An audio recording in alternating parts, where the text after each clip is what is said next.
The cantina's dim lighting cast long shadows across the scarred face of the Sevar. A weathered Zilani veteran whose 6 arms bore the marks of countless battles. The smoke from exotic pipes hung thick in the air, mixing with the sounds of alien languages and the clink of crystalline glasses. This wasn't the kind of place respectable beings visited, but it was perfect for the conversation about to unfold. Across from him sat Veltani, young galactic historian barely out of the academy. Her silver recording device trembled slightly. In her hands, as she studied the legendary warrior before her, Thekvar's reputation preceded him, the Butcher of Andromeda. They called him, though tonight he looked more like a broken, old soldier nursing his 3rd bottle of Centaurian whiskey. "Commander Thekvar," Veltani began, her voice barely audible above the cantina's noise. "The Galactic Historical Society sent me to document the human coalition wars. Your first-hand accounts are invaluable." This compound eyes shifted to focus on her, each facet reflecting the cantina's neon lights like a broken kaleidoscope. A bitter laugh escaped his throat, more growl than humor. The scars running down his face told stories of plasma burns and shrapnel wounds, but it was the look in his eyes that spoke of deeper damage. "You want to know about the humans?" His voice was a gravelly whisper that seemed to carry the weight of dead worlds. 20 years, and I still wake up hearing their war cries. Not the victory shouts of my own people, mind you. The human screams as they charged into impossible odds. He lifted his glass with one of his primary arms while the others unconsciously traced old wounds. The Zilani were built for war. 6 arms meant 6 weapons. Compound eyes gave them perfect battlefield awareness, and their exoskeletons could deflect most small arms' fire. They were the perfect predators, engineered by evolution to dominate any battlefield. Before the war, we Zilani considered ourselves the apex military force in the galaxy. Our battle doctrine was flawless, our technology superior, our tactics refined over 10,000 years of conquest. When the humans first ventured beyond their solar system, we saw them as soft pink creatures who barely qualified as sentient. Veltani leaned forward, her recorder capturing every word. "What changed your perspective?" That Geyer drained his glass and signaled for another. The bartender, a blob-like hut cousin, slid the bottle across the scarred metal table without making eye contact. Even here, in this den of criminals and outcasts, the old warrior commanded respect. "My first encounter was at Kepler Station," he continued, his voice growing distant. "It was supposed to be a simple operation. The humans had established an orbital platform around Kepler 44b. Nothing more than a glorified mining operation, with minimal defenses. Intelligence reported 30 human personnel, basic weapons, no military vessels in the area. The veteran's secondary arms began tapping a nervous rhythm on the table, a Zilani habit that emerged under stress. We arrived with 3 battle cruisers and my personal assault force of 3,000 shock troops. Standard protocol for dealing with primitive species was overwhelming force followed by quick surrender negotiations. But the humans didn't. "Surrender," Veltani prompted. "Surrender?" Thekvar laughed again, but this time there was something almost like admiration in the sound. "They opened fire before we even finished our approach. Corporal Kim Teho, the station commander, actually sent us a message. You know what he said? 'This is human space.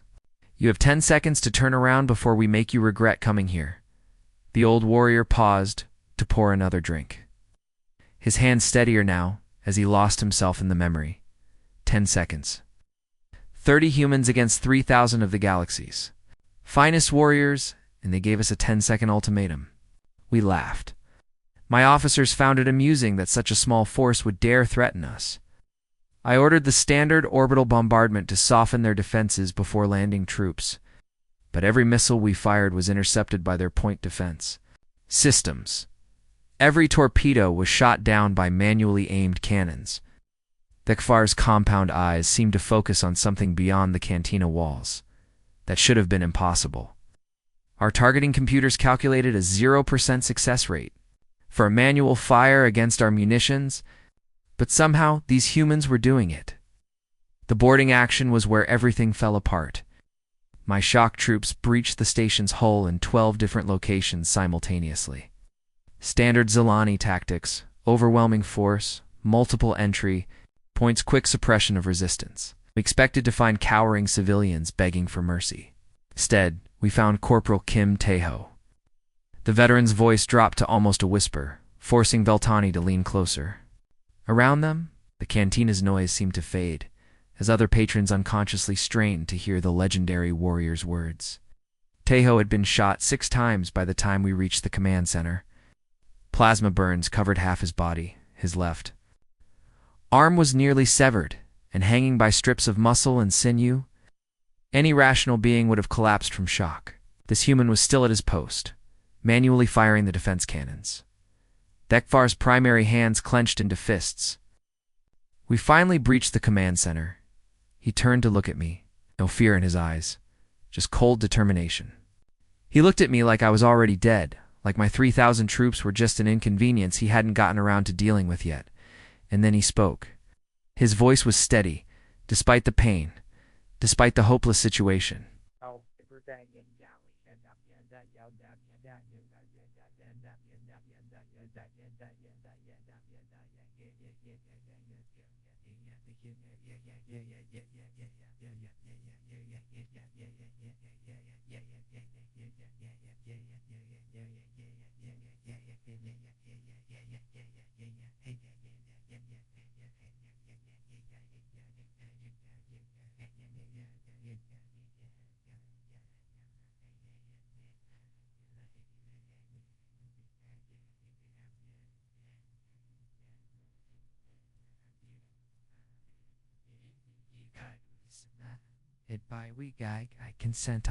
Galactic Standard. He said 2 words that changed everything I thought I knew about warfare. Not today. The veteran fell silent, lost in memories of that moment when his understanding of the universe shifted forever. In the cantina's dim light, surrounded by the galaxy's outcasts and criminals, an old warrior grappled with the legacy of a war that had redefined what it meant to be brave. The cantina grew quieter as HFY's story continued. Even the rowdy spacers at nearby tables, sensing the weight of his words. The old Zilani warrior stared into his drink, watching the amber liquid swirl like distant galaxies. The siege of Titan 7 changed everything. HFY continued, his voice growing heavier. With each word, after Kepler Station, High Command decided humans needed a proper lesson. They assigned me the entire 7th Battle Group, 50,000 of our finest shock troops, supported by orbital bombardment platforms and siege engines. Veltani adjusted her recorder, making sure every word was captured. What made Titan 7 strategically important? It wasn't. HFY replied with a bitter smile. That was the point. Titan 7 was nothing more than a remote mining colony on the edge of human space. 200 Marines stationed there under Lieutenant Park Min-soo, supposedly guarding some worthless mineral extraction operation. High Command wanted to make an example, crush a human outpost so thoroughly that other colonies would surrender. Without a fight, the veteran's secondary arms unconsciously traced the deep scars along his torso. Phantom pains from wounds that had never properly healed. We arrived in standard battle formation. 3 dreadnoughts, 12 heavy cruisers, and enough firepower to crack a planet's surface. The colony consisted of prefabricated habitation modules connected by pressurized walkways, built into the rocky canyons of a barren moon. Lieutenant Park Min-soo responded to our surrender demand within minutes. His message was brief, negative. A Titan 7 stands. That was it. No negotiations, no attempts to bargain for civilian lives, just a flat refusal from a man who had to know. He was facing annihilation. HFY paused to light one of those exotic pipes popular in the Outer Rim, the smoke adding to the cantina's hazy atmosphere. We began with standard orbital bombardment, targeting their communication arrays and power generators. But something strange happened. Every time we destroyed a facility, another one came online somewhere else in the colony. The humans had spent months preparing for siege warfare. They'd carved hidden tunnels through the moon's rock, created backup systems for every critical function, and stockpiled enough supplies to last indefinitely. What we thought was a simple mining operation was actually an underground fortress. The historian leaned forward, fascinated. How did they manage to hide such extensive preparations? Brilliance and desperation, HFY replied. Every piece of mining equipment served a dual purpose. Drilling machines became tunnel borers, or processors became weapons factories. Transport vehicles became mobile gun platforms. They turned their entire colony into a weapon designed specifically to kill Zilani. The old warrior's compound eyes grew distant as he recalled the siege's early days. My first wave consisted of 10,000 troops dropped directly onto the colony's surface. Standard shock tactics, overwhelming force, rapid deployment, quick suppression. We expected token resistance before the inevitable surrender. Instead, we walked into a carefully orchestrated killing field. Every approach route was covered by hidden firing positions. The humans had turned mining charges into improvised explosives, rigged throughout the colony's walkways and chambers. Private Lee Dae-yoon, barely 20 years old, had personally wired 17 separate trap zones. Vekvar's voice grew quieter, almost reverent. I watched through tactical displays as my troops advanced through what they thought were empty corridors. The humans waited until we were committed, then triggered simultaneous explosions across multiple sectors. In the first hour, we lost 3,000 soldiers to a handful of human defenders who fought from positions we couldn't even locate. But the worst part wasn't the casualties. It was the singing. Veltani looked confused. Singing? Human? War songs, Vekvar explained, his hands beginning to tremble slightly. As my troops died in those collapsed tunnels, as our wounded cried for medical support, we could hear the humans singing over the cum channels. Not victory songs or battle hymns, but something else. Something that sounded like ... hope. Veteran took a long drink before continuing. Private Lee Do-yoon became a legend during those first weeks. She'd lost both legs in the initial bombardment, but somehow kept fighting from the ventilation systems. My troops would be advancing through a corridor when suddenly explosives would detonate above them. And they'd hear her voice echoing through the air shafts, singing that same haunting melody. We tried everything to stop her. Poison gas, electromagnetic, pulses even collapsed entire sections of the colony. But she kept moving through those narrow shafts, dragging herself with her arms, carrying improvised bombs to destroy our breach points. Vekvar's primary hands clenched into fists as he recalled the memory. On the 43rd day of the siege, we finally cornered her in ventilation shaft C7. She was carrying enough explosives to collapse the entire sector, planning to take out our main staging area. My best tracker, a Zilani named Kadamore, had her trapped with nowhere to run. I was monitoring the tactical feed when it happened. Lee Dae-yoon looked directly into our camera drone, smiled, and started singing again. The same song we'd been hearing for weeks. Then she detonated the charges, collapsing half the colony's upper levels and burying 200 of my troops. Cantina had grown completely silent now, every patron listening to the old warrior's tale. Even the bartender had stopped serving drinks, mesmerized by the story of human defiance against impossible odds. The siege dragged on for 6 months. Vekvar continued.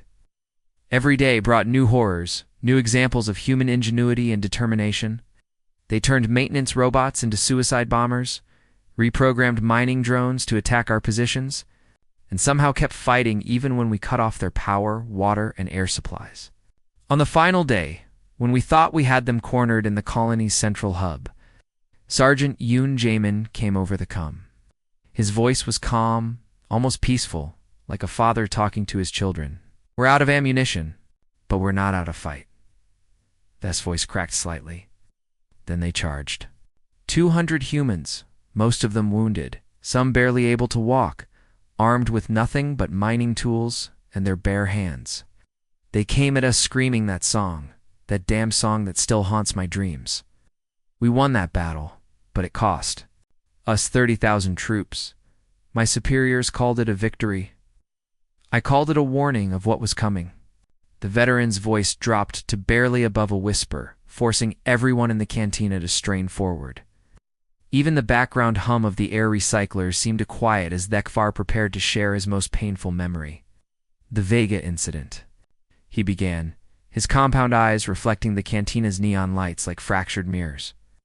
That's when I learned what humans truly are. Not warriors, not soldiers, but something far more dangerous and beautiful than I ever imagined. Veltani noticed how the old Zilani's 6 arms had gone completely still, no longer fidgeting or tracing scars. This was different from his other stories. This one hurt.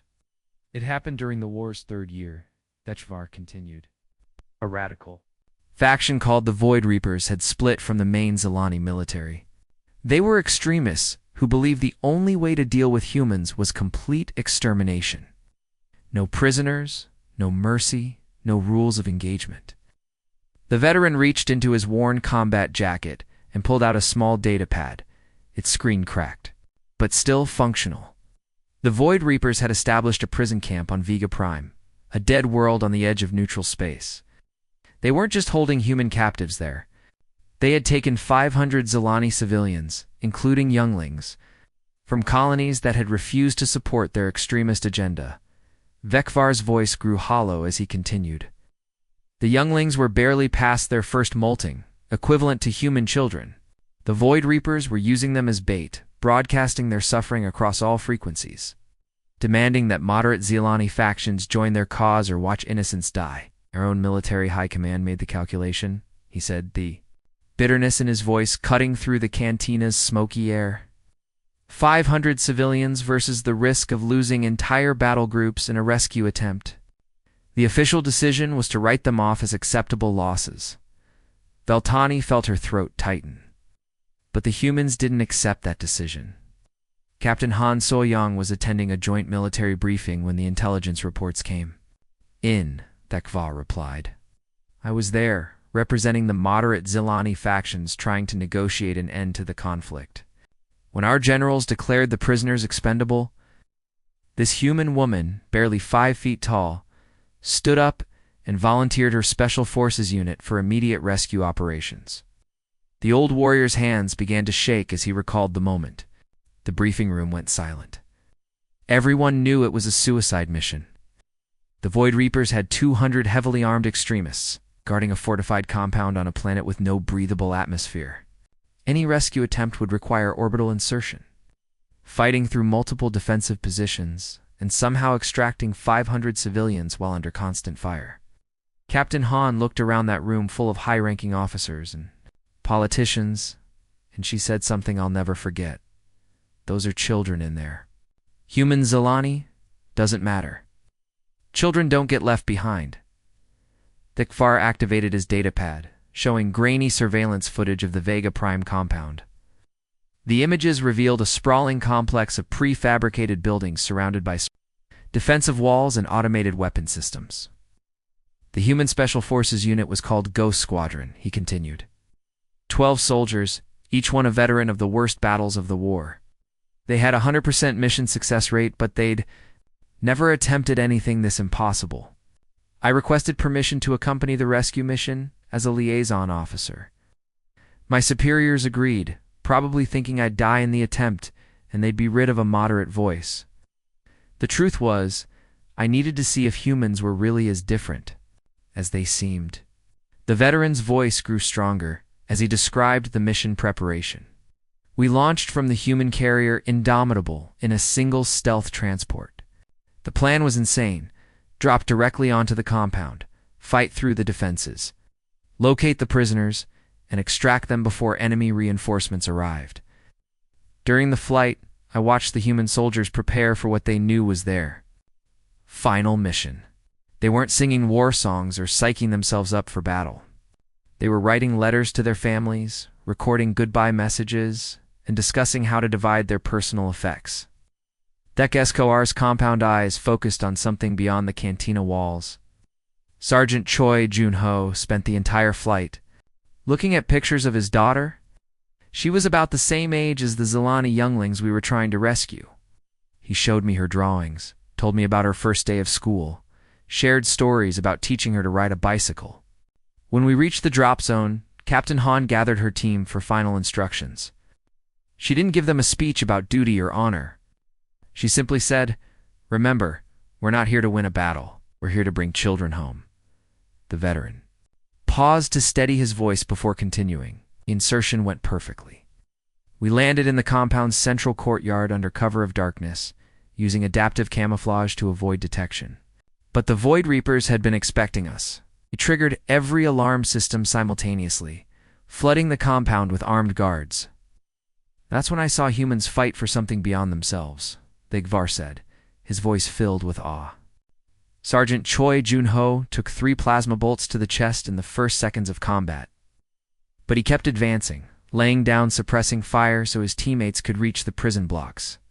Private Kim De-jin found herself surrounded by 5 heavily armed Void Reapers while protecting a group of Zilani younglings. Her armor was torn apart by enemy fire, but she kept moving, carrying 3 younglings to safety while using her own body as a shield. The old warrior's hands trembled as he described the battle's climax.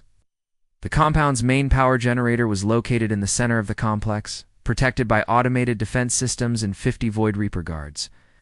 Captain Han realized that destroying the generator would cut power to the prison block's security systems, but it would also eliminate any chance of escape.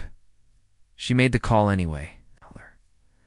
Her team held the evacuation routes. She and Corporal Park Hyun-woo fought there. Way to the generator. I watched through tactical displays as they battled through impossible odds, taking casualties with every step.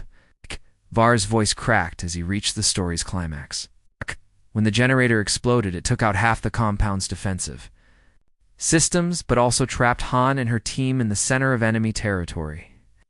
The prison blocks opened automatically, releasing all 500 civilians. But the humans were cut off from any escape route. The last thing I heard over the comm was Captain Han's voice, calm and clear despite the chaos around her. Ghost Squadron to all units. Package delivered. Repeat, all packages delivered safely. The veteran fell silent for a long moment, lost in memories of that terrible night. Around them, the cantina remained completely quiet, every patron absorbed in the story of ultimate sacrifice. When the dust settled, all 12 humans were dead or dying. Thegvar finally continued. I found Captain Han So-young in the generator room, her body broken, but her eyes still alert. She was bleeding out in my arms, and I expected her to ask about the mission status or request medical support. Instead, she grabbed my arm with her remaining strength and whispered, "Are they safe? The children, are they safe?" It's not about her mission, not about glory, not about her own survival, just about protecting strangers she'd never met. I told her yes, that all 500 civilians were safe. She smiled then, actually smiled, and said, "Good, that's good." Those were her last words.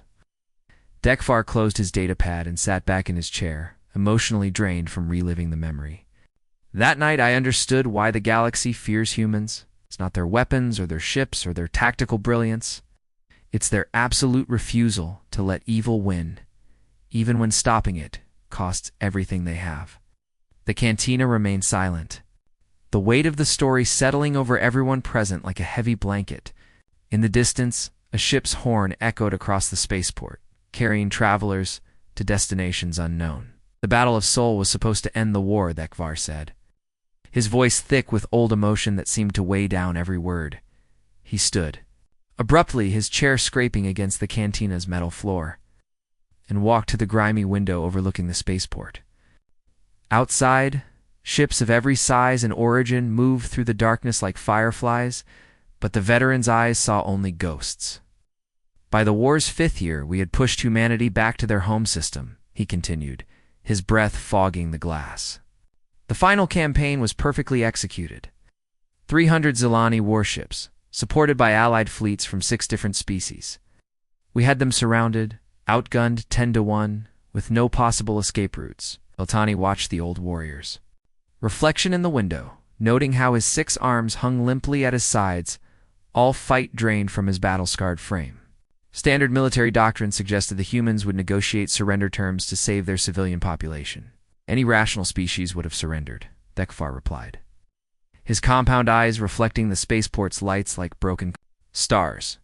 Earth's orbital defenses were destroyed, their main battle fleet scattered or eliminated, and their colonies cut off from supply lines. Admiral Kang Haijin commanded less than 50 functional warships against our armada. The veteran pressed his palm against the cold glass, leaving a print that slowly faded. I was aboard the command dreadnought, Eternal Conquest, monitoring communications as we prepared for the final assault. Our intelligence indicated that Earth's government was ready to discuss terms. The smart play was to negotiate while they still had some leverage. Then Admiral Kong made her announcement to the human fleet, Dekvar continued, his voice growing quieter. I was listening to the tactical frequencies when her transmission went out across all channels. She didn't sound like a defeated commander facing annihilation. She sounded like a mother protecting her children. The old warrior turned from the window, his scarred face illuminated by the cantina's neon glow. Kong's message was broadcast simultaneously to every ship, station, and settlement in the Sol system. She said, "Citizens of Earth, this is Admiral Kong Haijin. The enemy believes we will surrender because we are outnumbered. They believe we will kneel because we are afraid. They are wrong." Dekvar returned to his seat, pouring another drink with hands that trembled slightly. Within minutes of that transmission, every functional spacecraft in the system began moving toward our fleet positions. Not just military vessels, but civilian transports, cargo haulers, mining ships, even luxury yachts converted with improvised weapons. The sight was both magnificent and terrifying, he continued. Imagine watching an entire civilization mobilize for what they knew was a suicide mission. Grandparents who had never seen combat were manning gun turrets on converted freighters. Teenagers barely old enough to fly were piloting training craft loaded with explosives. Veltani leaned forward, captivated by the scope of what the veteran was describing. How many ships did they manage to field? Over 2,000, Dekvar replied, his voice filled with something between admiration and horror. Everything that could fly, fight, or explode was pressed into service. I watched through our tactical displays as school buses fitted with rocket engines launched from orbital stations, construction mechs welded together into mobile weapons platforms. Even hospital ships, painted white with red crosses, moved into formation carrying wounded volunteers determined to die fighting. The veteran's compound eyes grew distant as he recalled the battle's opening moments. The first wave consisted of converted civilian craft piloted by volunteers, an elderly human. A woman named Mrs. Lim had somehow gotten hold of a cargo transport and fitted it with mining charges. Her granddaughter, maybe 16 years old, was at the weapons console. I was monitoring the communications when they approached our flagship, Dekvar continued. The old woman was singing over the open channel, the same haunting melody I'd heard at Titan 7, at Vega Prime, in every battle where humans faced impossible odds. Her granddaughter joined in, their voices harmonizing as they flew directly toward certain death. The old warrior's hands clenched into fists as he relived the moment. Mrs. Lim's transport was torn apart by our point defense systems, but she kept coming, engines trailing fire and hull breaching from multiple impacts. In the final seconds before impact, I heard her transmission to her granddaughter. "Remember, little star, we choose how our story ends." The transport struck our flagship's bridge, killing 300 crew members, including 2 of my most experienced commanders, Dekvar said, his voice barely above a whisper. But that was just the beginning. Wave after wave of human civilians threw themselves at our fleet, each one taking impossible risks to inflict maximum damage. The veteran stood again, unable to remain still, as the memories overwhelmed him. Colonel O'Donghain commanded a squadron of converted training ships, all piloted by military academy cadets who should have been studying tactics instead of dying in space. His final transmission still haunts me 20 years later. The colonel's voice came over the tactical frequencies as his squadron prepared for their final attack run, Dekvar continued.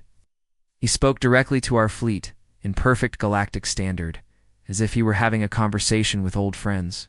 Ow. Commanders listening to this transmission, I want you to understand something. We die free or we die fighting.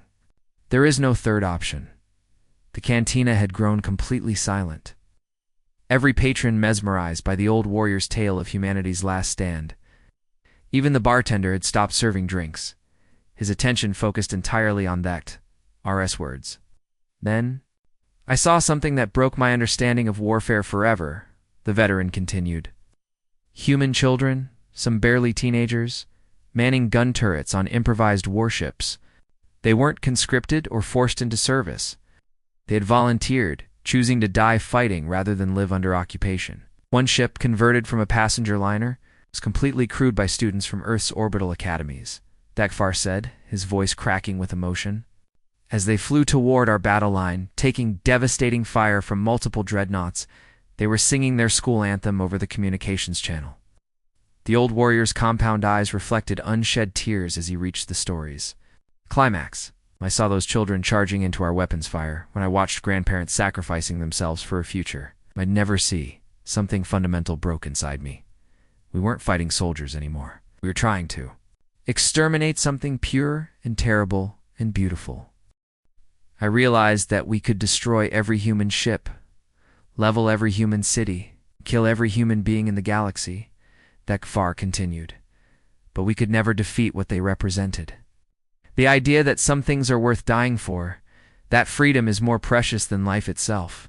The veteran's voice grew stronger as he approached his story's conclusion. I opened a channel to Fleet Commander Zarthik and said 8 words that ended the war. Sir, cannot win this fight honorably. The fleet commander demanded an explanation. So I told him the truth, Dekvar said. We could achieve military victory, but the cost would be our souls. Any species that could watch children die fighting for freedom and continue firing was not worthy of ruling the galaxy. The old warrior returned to his seat, emotionally drained from reliving humanity's darkest and finest hour. Round him, the cantina remained silent. Everyone present understanding that they had witnessed something extraordinary, the confession of a warrior who had learned the true meaning of courage from the species he had been sent to destroy. Outside the window, ships continued their eternal dance through the darkness, carrying their own stories of heroism and sacrifice to the far corners of the galaxy. 20 years later, weathered hands trembled as he reached into his combat jacket's inner pocket. The cantina's patrons watched in respectful silence as the old Zelani warrior pulled out a faded photograph, its edges worn smooth from decades of handling. The image showed 12 humans in combat gear, their faces dirty but smiling, posed in front of a military transport. Captain Han So-young's squad, he said quietly, his compound eyes reflecting the photograph's surface. Go Squadron. This was taken just hours before their final mission to Vega Prime. Look at their faces, they knew they were going to die, but they're still smiling. Veltani studied the photograph as they Gvarod held it with reverent care. Each human face showed the strain of war, but also something else, a quiet determination that transcended fear. Captain Han stood in the center, barely 5 feet tall, but radiating an authority that made her seem larger than life. This one here, Dekvar pointed to a young soldier on the left. Sergeant Choi, Junho, went the entire flight to Vega Prime, showing me pictures of his daughter. Said she was learning to play piano, wanted to be a teacher when she grew up. He died protecting Zelani children he'd never met, singing lullabies to keep them calm while plasma fire tore through his armor. The veteran's voice grew softer as he continued. Private Kim Dajin, barely 19 years old, carried 3 wounded younglings to safety through a corridor filled with enemy fire. She took 17 hits to her armor, but never stopped moving. Her last words were asking if the children were comfortable. Around them, the cantina's atmosphere had shifted completely. The rough spacers and smugglers who normally filled the establishment with crude jokes and loud arguments now sat in respectful silence, understanding they were witnessing something sacred. The war changed everything, Dekvar said carefully, placing the photograph on the table where the cantina's dim light could illuminate it properly. When the peace accords were signed, representatives from 47 different species attended the ceremony. Not to celebrate victory or defeat, but to honor what humanity had taught us about courage. How did the galaxy react to the wars? Veltani asked, her recording device capturing every word of this historic testimony. Confusion at first, the veteran replied with a bitter smile. Most species couldn't understand why we had stopped fighting when military victory was within reach. The Korthok Empire actually offered to continue the war on our behalf, promising to finish what the Zelani started if we shared our tactical data. The secondary arms unconsciously traced the scars along his torso as he continued. But gradually the story spread. Tales of human sacrifice, of impossible courage, of entire families choosing death over surrender. The Battle of Seoul became legendary across the galaxy, inspiring artists and poets from dozens of worlds. The Centaurian Collective commissioned a monument, he continued, his voice growing stronger. A crystal sculpture depicting Mrs. Lim's final flight, installed in their capital city's central plaza. They called it the price of freedom and declared it a symbol of what all civilized beings should aspire to become. The old warrior lifted his glass, but didn't drink. Instead, staring into the amber liquid as if seeking answers to questions that had haunted him for decades. Within 5 years of the war's end, military academies across the galaxy had restructured their entire curriculum. They began teaching something called human tactical philosophy, the idea that moral courage was more important than superior firepower. Even the hive minds of Andromeda, who had never shown emotion or individual thought, began incorporating human war stories into their collective memory banks. Thekvar continued. They said humanity had demonstrated something they called beautiful. Illogic, the willingness to sacrifice everything for principles that couldn't be quantified or programmed. Altani leaned forward, fascinated by the scope of humanity's influence. What about the practical changes? How did the war affect Galactic? Politics? Everything changed, the veteran replied. The Galactic Council established new protocols for conflict resolution, all based on human principles of protecting non-combatants and minimizing civilian casualties. Species that had practiced slavery for millennia suddenly found themselves questioning the morality of their actions. Thechfar's compound eyes focused on something beyond the cantina's walls. The Vertan Commerce Guild, which had built their entire economy on forced labor, voluntarily dismantled their slave markets after watching recordings of human soldiers dying to protect strangers. They said they couldn't continue practices that humans had proven were worth dying to prevent. But the most significant change was in how we define strength, he continued. Before the war, military power was measured in fleet size, weapon yield, and territorial control. Now every species measures their warriors against the human standard, not how much they can destroy, but what they're willing to sacrifice to protect others. Now, the veteran's voice grew quieter as he approached his story's conclusion. 3 years ago, I visited Earth for the first time since the war. I wanted to see what humanity had built from the ashes of that terrible conflict. Planet was beautiful. Cities rebuilt, families reunited, children playing in parks that had once been battlefields. I met Mrs. Lim's surviving family, Thekvar continued, his voice thick with emotion. Her great-grandson, named after the grandmother who died ramming our flagship, is now training to be a diplomatic negotiator. He told me his family's motto, "We choose how our story ends." The old warrior finished his drink and stood slowly, his battle-scarred frame casting long shadows in the cantina's dim light. You want to know the truth about humans? They're not the strongest species in the galaxy. The Korthok are stronger. They're not the smartest. The synthetic collectives process information faster. They're not even the most numerous. The swarm worlds have populations in the trillions. But humans are the only species I've ever encountered who would rather die than compromise their principles, said his voice carrying the weight of absolute conviction. They taught the galaxy that there are things worth dying for, ideals, that transcend survival instinct. Eltani saved her recording as the Sephar prepared to leave, understanding that she had documented something extraordinary. The old veteran paused at the cantina's entrance, his silhouette framed against the spaceport's glowing lights. Somewhere out there, humanity is still singing their war songs, he said without turning around. Still protecting those who can't protect themselves, still choosing principle over profit, honor over survival. The galaxy is safer because of it, and infinitely more dangerous to anyone who threatens the innocent. He stepped into the night. But his final words echoed in the suddenly quiet cantina. Remember this, young historian? Humans don't fight wars to win territory, or resources, or glory. They fight wars to defend the idea that good must triumph over evil. That makes them the most terrifying enemy and the most valuable ally in the universe. The cantina remained silent for long minutes after the old warrior's departure. Each patron, lost in their own thoughts about courage, sacrifice, and the price of freedom. Outside, starships continued their eternal dance through the darkness, carrying their own stories of human heroism to the far corners of the galaxy. In her hotel room later that night, Iltani would transcribe the complete interview, knowing that she had captured something precious, the testimony of a warrior who had learned the true meaning of honor from the species he had been sent to destroy. The recording would become required study material at military academies across 47 worlds, ensuring that the lessons of human courage would never be forgotten. And somewhere in the vast darkness between stars, the echo of ancient human war songs continued to inspire those who fought for justice, reminding all who heard them that some things are indeed worth dying for. The END.